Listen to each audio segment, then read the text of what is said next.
Kinulong po ni nanay si Scarlett sa bodega. Ha? Anak? Anak? Walang iya talaga yung tita mo. Anak, sorry kung ngayon lang ako nagpakita.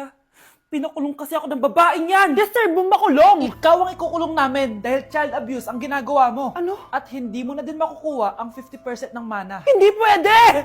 Nay, masaya ako na nandito ka na. At hindi na din tayo maghihirap dahil sa pamana ni tatay. Masaya din ako, anak. Siyempre kasama ka dito sa Manta.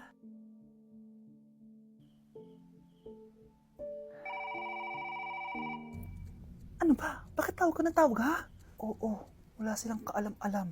Sige na, baka mahuli pa tayo. Sa wakas, sa atin na ang mana. Maghahati tayo dito. Palayasin mo na yung mga batang yun, ha? Ako bahala. Ang galing talaga natin magpanggap date. Mga anak, aalis na tayo dito sa bahay. Lilipat tayo sa mas malaking bahay. O eto, mga gamit nyo, inimpake ko na. Talaga, Nay? Scarlett, huwag ka maniwala dyan. Nagpapanggap lang yung nanay mo. Samantha, ano yung mga pinagsasabi mo? Magjowa sila ni attorney. Sinet up nila tayo. Ganyan ba ang ugali mo, Samantha? Kaparehas ng nanay mong sinungaling? Samantha, ano ba? Kung ayaw mo sumama, edi wag. Sige, kung totoong anak mo talaga si Scarlett, saan at kailan mo siya ipinanganak? Ang dali naman yan. Edi sa Manila. Pinanganak ako sa ibang bansa. Hindi ikaw ang nanay ko. Ay, oo nga pala, sa ibang bansa pala. Sorry, nakalimutan ko. Ang dami namang drama. Total, nasa amin na ang mana. Umalis na kayong dalawa. Kung ayaw niyong pati kayo, ipakulong ko. Kung meron mang makukulong, kayong dalawa yon. Salamat sa pagtawag, Samantha. Inaaresto kita, attorney, sa kasong panloloko. Palpak ka talaga! Naisahan niyo ako ngayon, ha? Hindi pa ako tapos sa inyo. Talagang sinira mo yung sarili mo, attorney, para sa pera. At ang dami mo na palang naloko. Samantha, huwag na tayong maghiwalay, please. Oo, Scarlett. Dito lang ako palagi sa tabi mo. Kayong dalawa, mag-ingat kayo palagi, ha? Gamitin niyo na maayos sa pamana ng tatay niyo. Salamat po. Nakikiramay po ako sa pagkawala ng asawa niyo. Masakit para sa amin ang pagkawala niya. Kailan pala namin makukuha yung mga ipapamana niya sa amin? Ipaprocess pa po namin yun, ma'am. I-update na lang po namin kayo. Sige po, attorney. Sakit ng pagkawala niya. Nay, tignan mo, may medal ako. Oh, ano namang paki ko dyan? Di ka ba proud sa akin? Hindi. At wala akong paki sa'yo. Iniwan ka na ng tatay mo, di ba? Kaya pwede ka nang umalis dito. Bakit ka ba ganyan sa akin, Nay? Huwag mo nga akong matawag-tawag na nanay dyan. Kadiri! Hindi kita anak. Ang nanay mo, wala na. Malandi kasi. Nay, gutom na ako. Ay, gutom na baby ko. Wait lang, mag-order ako ng steak for you, ha? Yay! Steak, my favorite! Ampun lang pala ako. Nasaan na yung totoo ko, nanay?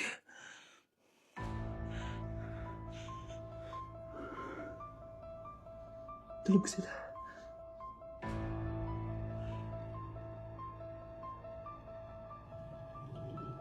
Nasaan na yun? Ito ba si nanay? Ay! Sino ba ito tumatawag na to? Muntik na yun. Attorney? Hello ma'am, may update na po sa ipapamana ng namatay niyo pong asawa. Sige. Punta ka dito sa bahay. Sa wakas, ito na yung araw na pinakahihintay ko. Hoy, ikaw! Pag dumating dito si attorney, magtago ka. Hindi niya pwedeng malaman na may isa pang anak ang asawa ko. Sige po. Ma'am, nakuha na po namin yung last will and testament ng asawa niyo. Ang nakasulat po dito ay, ang 50% ng kayamanan niya ay mapupunta po sa inyo. Ha? Mali ata yan, attorney. Dapat 100% ang mapupuntang kayamanan niya sa amin. Kami lang ang pamilya niya eh. Bali ma'am, ang nakasulat po kasi dito ay ang isang 50% po ay mapupunta sa isa niyang anak. Ano? Baka yan yung isa naming anak na nawala. Oo, sa amin na lang yan. Ako ang isa pang anak ni Ramon. Wow! Anak, di ako makapaniwalang may pinapatayo na tayong bahay. Nay, deserve natin to. Ang tagal niyo din to pinaghirapan. Ma'am, saan ko po ilalagay itong mga semento? Doon na lang sa gilid, kuya. Sige po, ma'am. Excited na ako matapos tong bahay natin, anak. Saan dito? Hoy! Huwag ka pupunta dyan! Grabe nangyari sa kanya. naman siya. Ba't ang daming tao? Engineer, anong meron? Ma'am, yung isa sa mga trabahador namin, nakuryente tapos natabunan ng semento. Ayun, namatay. Ha? Paano nangyari yun? May nag-utos ata sa kanya na ilagay yung semento sa gilid. Madami live wire dun eh. Ay. Ang problema, ma'am, kung tatanggalin pa namin yung katawan niya sa ilalim ng semento, baka hindi agad matapos tong bahay niyo. Hindi pwedeng hindi matapos agad tong bahay na to. Di bale, babayaran ko na lang yung pamilya nung namatay. Nay, sigurado ka ba? Sige po, ma'am. Sige na, ituloy nyo na yan. Congrats po, ma'am. Natapos din yung bahay nyo. Ang ganda, di ba? Wow, ang ganda. Maraming salamat, engineer. Una na po ako, ma'am. Anak, tara pasok na tayo. Wow, ang ganda ng loob. Nay, hindi talaga ako mapakali na may bangkay dito sa ilalim ng bahay natin. Huwag kang okay, anak. Kasalanan niya naman kung bakit siya namatay eh. Ay, matutulog na lang ako sa bago kong bahay. Wow, ang ganda ng kwarto ko. Ano yun? Kasalanan mo kung bakit ako namatay. Nay! Kuya, sundan mo yan. Sige po, ma'am. Sinasabi ko na nga ba eh, may tinatago ka sa akin. Ayan, kuya. Huminto ka dito. Maglolo ko ka na nga lang sa matanda pa. Hoy, bayad mo! Humanda ka talaga sa akin.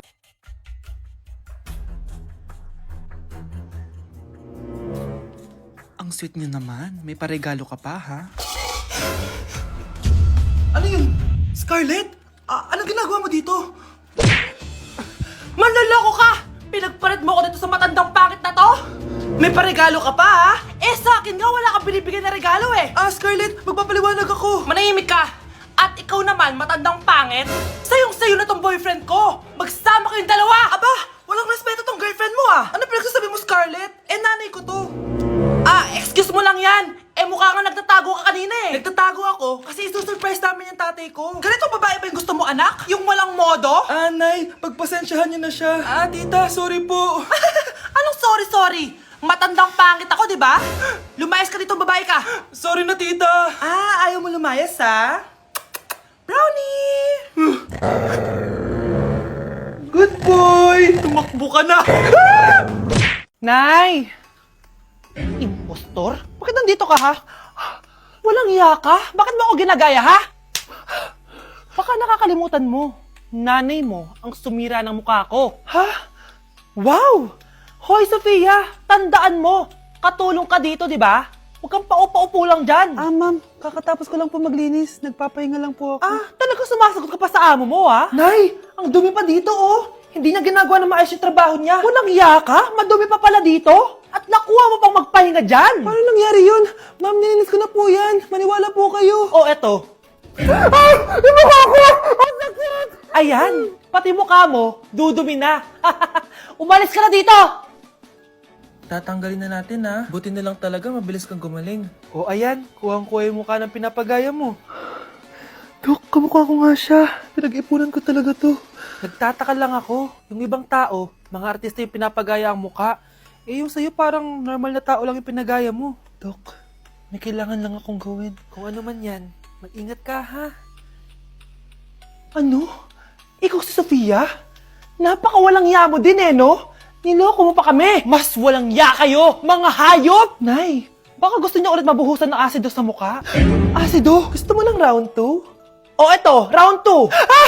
Sige, ibuhos mo! Naka-live ako, Ipakita nyo kung sino talaga kayo!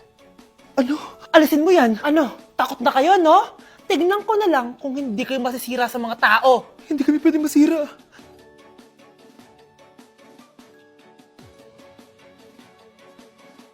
Anak, kunin mo yung cellphone ko sa kwarto. May tumatawag ata. Sige po, Nay. Sabi cellphone ni nanay. Anak, bilisan mo naman. Ay, salamat naman, nakatae din. Scarlett, ba't nandyan ka? Di ba pinukuha ko sa cellphone ko? Pinagsasabi mo, Nay. Kanina pa ako dito sa loob. Nay, ito na po cellphone niyo. Sino yan, Nay? Bakit kamukha ko? Teka lang. Bakit dalawa kayong Scarlett? Nananaginip pa ako?